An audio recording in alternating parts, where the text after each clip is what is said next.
రేవంత్ రెడ్డి గారు మన మోదీ గారి ప్రధానమంత్రి అపాయింట్మెంట్ కోరారు. అంటే ఇది ఏంటంటే మేడిగడ్డ సమస్య గురించి మాట్లాడడానికా, లేకపోతే నార్మల్గా ప్రజల సమస్య గురించి మాట్లాడడానికి భేటీ అవ్వడానికి అపాయింట్మెంట్ అడిగారా?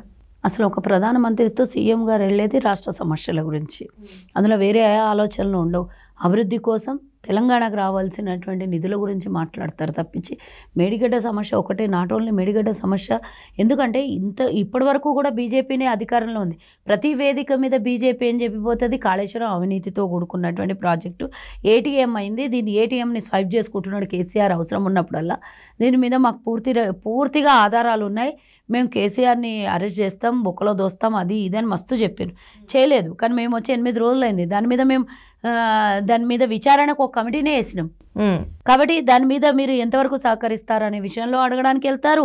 And at the same time తెలంగాణకి గతంలో కేసీఆర్ ఎన్ని నిధులు తీసుకొని ఎన్ని దుర్వినియోగం చేసినో ఆ విషయం కూడా మాట్లాడతారు. ఇప్పుడు కూడా తెలంగాణకు రావాల్సిన వాటా గురించి, ఇంకా అదనంగా తెలంగాణకి ఏమి ఇస్తారో దాని గురించి మాట్లాడడానికి డెఫినెట్గా వెళ్తారు. ప్రజల సమస్యల గురించే మాట్లాడతాం. కానీ అక్కడ బీజేపీకి కాంగ్రెస్కి బీజేపీ బీఆర్ఎస్కు లోపాయికార ఒప్పందాలు ఉంటాయి. కానీ కాంగ్రెస్కి బీజేపీకి అలాంటివి ఉండవు కదా. కేంద్రంలో కొట్లాడుతుంది వాళ్ళ మీదనే. మేము రాష్ట్రంలో అయినా కేంద్రంలో అయినా మాకు ప్రధానంగా ఉండేది ఇప్పుడు బీజేపీనే. కాబట్టి వాళ్ళతో ఎలాంటి రాజకీయ లబ్ధిలు ఉండవు. కేవలం ప్రజల సమస్యల గురించి కాల్వడానికి డెఫినెట్గా వెళ్తారు. ఒక ముఖ్యమంత్రి స్థాయిలో వెళ్తున్నారు ఆయన. వేరే వీళ్ళలాగా వెళ్ళి గల్లీ మే కుస్తీ ఢిల్లీ మే దోస్తీ అనేది ఉండదు.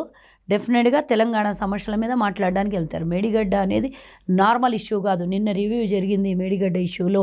ఉత్తమ్ కుమార్ రెడ్డి గారు కూర్చొని మాట్లాడడం జరిగింది. దాని గురించి ముఖ్యమంత్రి గారు కూడా మాట్లాడడం జరిగింది. దాని మీద ఒక కమిటీ వేసిండ్రు. ఎల్ఎన్టీ కంపెనీ గతంలో మనం చూసిన మేడిగడ్డ ఎన్నికలప్పుడు కుంగిపోయింది. ప్రాజెక్టు కుంగిపోతే ఆ ప్రాజెక్టు మీద ఎల్ఎన్టీ ఇచ్చినటువంటి స్టేట్మెంట్ మనం గుర్తు చేసుకోవాలి.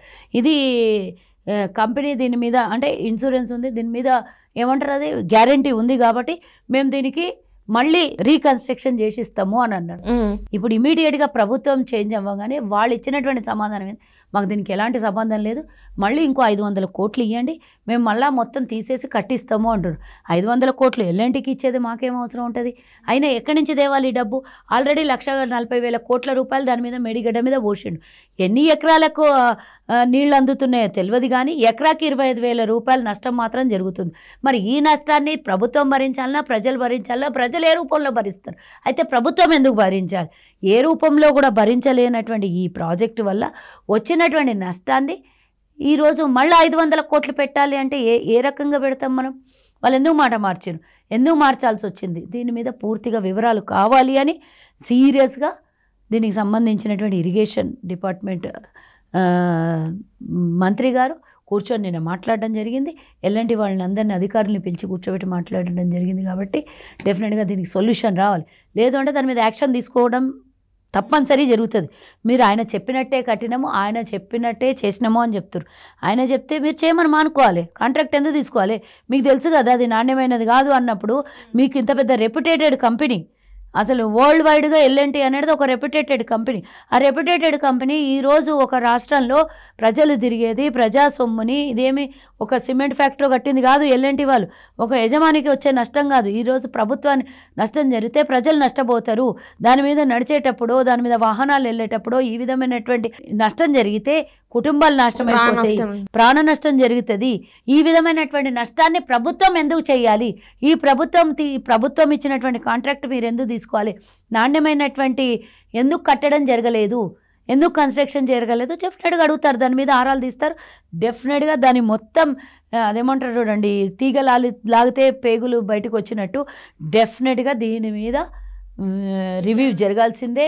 రివ్యూ అయిన తర్వాత దాని మీద డెఫినెట్గా విచారణకు కేంద్రంలో ఉన్నటువంటి విచారణ సంస్థలన్నీ దీని మీద ఆదేశాలు ఇవ్వాల్సిందే. కాబట్టి గతంలో కూడా రేవంత్ రెడ్డి గారు చాలాసార్లు చాలా విషయాల్లో కూడా 60,000 కోట్ల అవినీతి జరిగింది అని రేవంత్ రెడ్డి గారు కంప్లైంట్ ఇవ్వడం జరిగింది కేంద్ర దర్యాప్తు సంస్థకి. అయినా కానీ కేంద్రం సహకరించలేదు. అప్పట్లో సహకరించకపోక ఈరోజు అదే 85,000 కోట్ల అప్పులో కూరుకొని పోయింది. అవినీతితో పాటు అప్పులు కూడా పెరిగినాయి.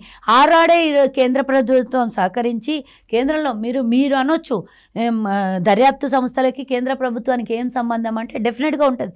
కేంద్రంలో ఉన్న దర్యాప్తు సంస్థలు కేంద్రం చెప్తే డెఫినెట్గా ఫిర్యాదు మేము ఎలా ఫిర్యాదు చేసినా కేంద్ర ప్రభుత్వం కూడా వారికి ఫిర్యాదు చేసి విచారణకు ఆదేశించితే డెఫినెట్గా ఇంత కనీసం మేము 5 ఏళ్ల నుంచి కొట్టుకుంటున్నాం, 5 ఏళ్ల నుంచి చెప్పినటువంటి విషయం గమనిస్తే ఈ మేడిగడ్డ ప్రాజెక్టు దాని కింద నష్టపోయినటువంటి కుటుంబాలు ప్రభుత్వ పరంగా పైసా ఇంత నష్టపోకుండే కదా అప్పుడే దీని మీద విచారణ జరిగింటే. కాబట్టి మేము అడిగినటువంటి విచారణ మీరు జరగలేదు. మీకు స్వతహాగా మీరు ప్రభుత్వంలో ఉన్నారు, ఇక్కడ మీకు 4 ఎంపీలు ఉన్నారు. ఈ 4 ఎంపీలు ఏం చేసినారో తెలియదు. కేంద్రం ప్రతిసారి ఇక్కడికి ప్రధానమంత్రి వస్తాడు, హోంశాఖ మంత్రి వస్తారు, బీజేపీ పార్టీ కేంద్ర నాయకుడు అధ్యక్షుడు వస్తాడు, అంటే నేషనల్ పార్టీ అధ్యక్షుడు వస్తాడు, అందరు వస్తారు. ఏటీఎం కార్డు అయింది, మీకు అవినీతి అయింది, మా దగ్గర పూర్తిగా ఆధారాలు ఉన్నాయంటారు. కానీ ఏమీ చేయలేదు, ప్రభుత్వమే దిగిపోయింది. అయినా కానీ మీరు ఇప్పటివరకు ఏం చేయలేదు. చీకటి ఒప్పందాలు అంటారా? 100% మేము అధికారంలో లేనప్పుడు, ప్రతిపక్షంలో ఉన్నప్పుడు రోజు మేము నెత్తి నోరు ముట్టుకున్నది అది కదా, చీకటి ఒప్పందాలు. ప్రజలు కూడా గమనించే కదా వాళ్ళిద్దరిని పక్కన పెట్టింది. ఈరోజు కవితను అరెస్ట్ చేయకపోవటము, బండి సంజయ్ని మార్చడం అనేది ఒప్పందాల్లో భాగం కాకపోతే, బండి సంజయ్ ఏదో గుంజుకొని లాక్కొని పోతుండే బండిని, మరి ఆ బండి సంజయ్కి బండి లేకుండా చేసేసిండ్రు. ఈరోజు కిషన్ రెడ్డికి ఇచ్చిండ్రు, కేసీఆర్కి కావాల్సిన వ్యక్తిని తీసుకొని వచ్చి అధ్యక్షుడిని చేసిండ్రు. అసలు ఈ గతంలో వాళ్ళ నేషనల్ పార్టీ అధ్యక్షుడు చెప్పింది ఏంటంటే, బీజేపీ పార్టీ అధ్యక్షుడు ఎన్నికల దగ్గర పడేటప్పుడు మా దగ్గర ఆచారం లేదు, మేము మార్చాము అధ్యక్షుడిని అని. ఇమీడియట్గా ఏం మాయరోగం వచ్చిందో తెలియదు, నెల రోజుల లోపలనే మార్చేసిండ్రు. మరి ఇవన్నిటికీ సంకేతాలు ఏంది? వాళ్ళే అన్ని మీడియా ఛానల్లో బహిరంగంగా పత్రికల ముంగలొచ్చి, మీడియా ముంగలొచ్చి మాట్లాడారు. కవిత ఏ క్షణమైనా అరెస్ట్ అయిపోవచ్చు, ఏ క్షణమైనా అవినీతి బయట పెట్టవచ్చు, జైలుకి పోవచ్చు అని చెప్పారు.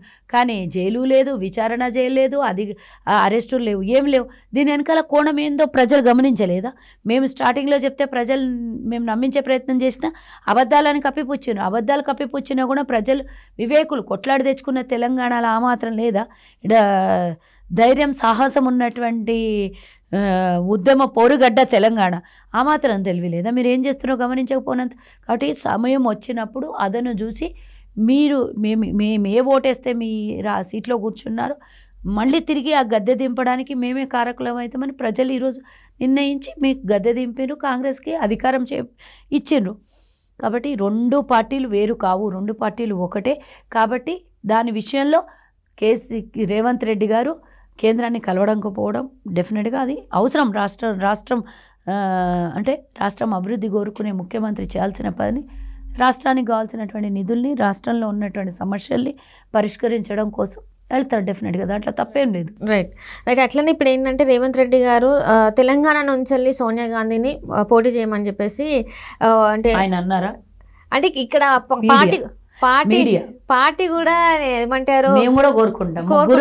సోనియా గాంధీ, రాహుల్ గాంధీ, ప్రియాంక గాంధీ, ఖర్గే గారు అందరు ఇక్కడే పోటీ అంటే దీనికి ఏంటంటే మేము కోరుకుంటాము అంటున్నా. కానీ వాళ్ళు ఎక్కడ పోటీ చేయాలో వారు నిర్ణయం. అదే ఇప్పుడు ఏంటంటే మోదీ గారు ఇక్కడ నుంచి పోటీ చేస్తున్నారు, అది కూడా మీడియా ప్రచారమే, వాళ్ళు వచ్చి బహిరంగంగా చెప్పలేదు కదా. ఇవన్నీ ఇట్లా ఆ నోటా ఈ నోటా చేరి రాష్ట్రం మొత్తం అది ఏం జరిగినా కూడా ఎవరు భయపడరు. సౌత్ ఇండియాలో వాళ్ళకి అసలు ఉనికే లేదు, వాళ్ళిద్దరు ఒకటే అని తెలుసు. కాబట్టి ప్రజలు గమనిస్తుర్రు. ఒకటి, వాళ్ళు నార్త్ ఇండియాలో 80 సీట్లు ఉన్నటువంటి ఉత్తరప్రదేశ్ని వదులుకొని ఇక్కడ వచ్చి పోటీ చేస్తాడనంటే ఎవరు కూడా అంతే చేసినా కూడా ఎవరికేం భయం లేదు కదా. చేస్తే ఇక్కడ 10 సీట్లు వస్తాయేమో, కానీ నార్త్లో 80 సీట్లు పోతాయి కదా. అంటే వాస్తవం లేదంటారు ఇందులో. ఎట్లాంటి వాస్తవం? సౌత్ మొత్తం కలిపి 10 సీట్లు కావాలని ఇక్కడ వచ్చి పోటీ చేస్తాడేమో, సంతోషమే.